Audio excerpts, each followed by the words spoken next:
प्रश्नावली 3.4 का जो पहला प्रश्न है, बताइए कि निम्नलिखित में किसका होना निश्चित है, किसका होना असंभव है और कौन हो भी सकता है परंतु निश्चित रूप से नहीं। तो आज आप कल से अधिक आयु के हैं, तो कल यानी कि बीता हुआ कल, ठीक है, से आज की उम्र ज़्यादा होगी कम होगी? जैसे जैसे दिन गुजरते हैं, हम आगे बढ़ते हैं, महीने साल बीतते हैं, तो हमारी आयु क्या होती बढ़ती है। तो एक दिन बढ़ गया तो इसका मतलब क्या है, कैसी घटना है? केवल मैं ही आज के दिन कल से बड़ा नहीं हूँ, आप सब बड़े होंगे। इस जितने भी लोग हैं, यानी कि ये नियम सबके लिए लागू है। तो क्या होगा, ये घटना जो है निश्चित हो गई, सभी के लिए ऐसा होगा, ठीक है। एक सिक्के को उछालने पर चित आएगा। देखो सिक्के में क्या होता है, एक चित होता है या पट होता है। हम नहीं कह सकते कि उछालने पर चित भी आ सकता है और पट भी आ सकता है। तो क्या कौन सा आंसर हो गया? निश्चित रूप से नहीं, ठीक है। कौन हो भी सकता है परंतु निश्चित रूप से नहीं, तो इसका उत्तर हो जाएगा हो भी सकता है लेकिन निश्चित रूप से हम ऐसा नहीं कह सकते। एक पासे को फेंकने पर 8 आएगा। तो देखो पासा क्या होता है, लूडो जब आप खेलते हैं उसमें जो छोटी गोट होती है जिसमें 6 पृष्ठ होते हैं और हर पृष्ठ पर 1 से लेकर 6 तक के बिंदु बने होते हैं। तो एक पासे को फेंकेंगे तो या तो 1 आएगा या 2 आएगा या 3 आएगा या 4 या 5 या 6, 8 आना संभव नहीं है। तो क्या हो गई ये घटना? ये घटना हो गई असंभव घटना। अगली ट्रैफिक लाइट हरी दिखेगी, तो क्या होगा? कुछ नहीं कह सकते कि अगली ट्रैफिक लाइट हरी होगी या लाल होगी। तो कह भी सकते हैं हो भी सकती है या नहीं भी, लेकिन निश्चित रूप से नहीं, निश्चित रूप से नहीं। कल बादल घिरे होंगे, हो भी सकता है और नहीं भी, तो इसमें भी क्या आ जाएगा? निश्चित रूप से नहीं। अब आप देखो क्या होता है, प्रायिकता जो होती है, क्या होती है प्रायिकता? पहली बार शायद आपकी क्लास में आप ये पढ़ रहे होंगे। तो प्रायिकता क्या होती है? जब हम इस तरह के प्रश्नों के उत्तरों को सोचते हैं और गणित के रूप में हमको इनके आंसर देने होते हैं, यानी कि अंकों में इनका उत्तर जब हम इनको देने की कोशिश करते हैं गणितीय रूप से, तो हमको प्रायिकता की जरूरत पड़ती है।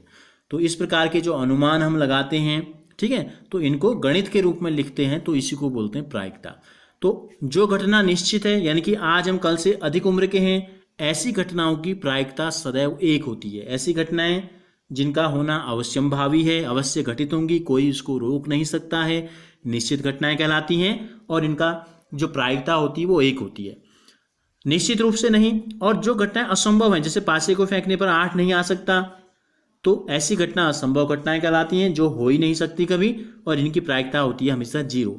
और बाकी जो घटनाएं हैं जो हो भी सकती हैं नहीं भी, इनकी प्रायिकता हमेशा 0 से 1 के बीच में होती है, ठीक हो गया।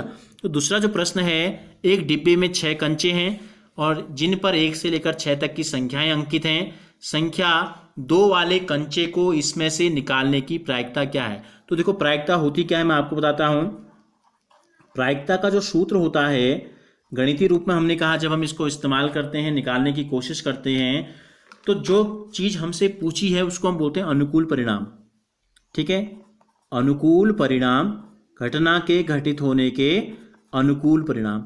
अनुकूल क्या होंगे?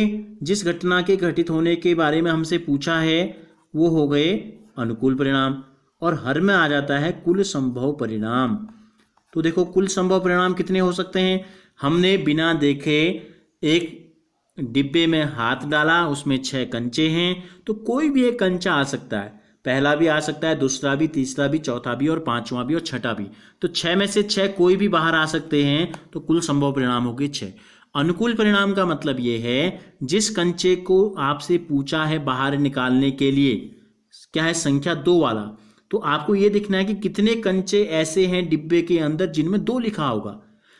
क्या लिखा है बताया है प्रश्न में? जिन पर 1 से 6 कंचे हैं और सब पे 1 से लेकर 6 तक की गिनती लिखी है, तो इसका मतलब 2 केवल 1 कंचे में लिखा होगा। तो अनुकूल परिणाम यानी कि 2 लिखा हुआ कंचा केवल 1 ही है, तो 1/6 हो गया। संख्या 5 वाले कंचे को इसमें से निकालने की प्रायिकता क्या हो जाएगी? इसी प्रकार से अगर हम लिखेंगे तो दोबारा आप सूत्र लिखेंगे इसी प्रकार से, प्रायिकता बराबर अनुकूल परिणाम बट्टे कुल संभव परिणाम। और अनुकूल परिणाम देखो 5 भी क्या है, केवल 1 ही बार है, 1 ही कंचे में 5 लिखा है, और कुल कंचे कितने हैं? 6 हो गए।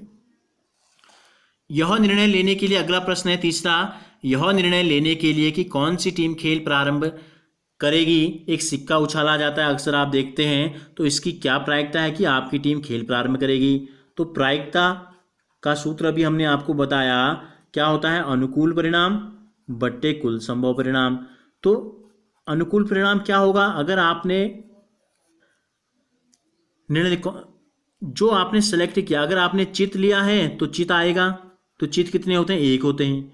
अगर आप पट लेते हैं तो पट कितने होंगे, वो भी एक ही होते हैं। तो अनुकूल परिणाम दोनों कंडीशन में एक ही हो सकता है। और कुल संभव परिणाम क्या हो सकते हैं, कुल संभव परिणाम होते हैं सिक्के के लिए केवल दो, या तो चित आएगा या पट आएगा। तो प्रायिकता हो जाएगी 1/2।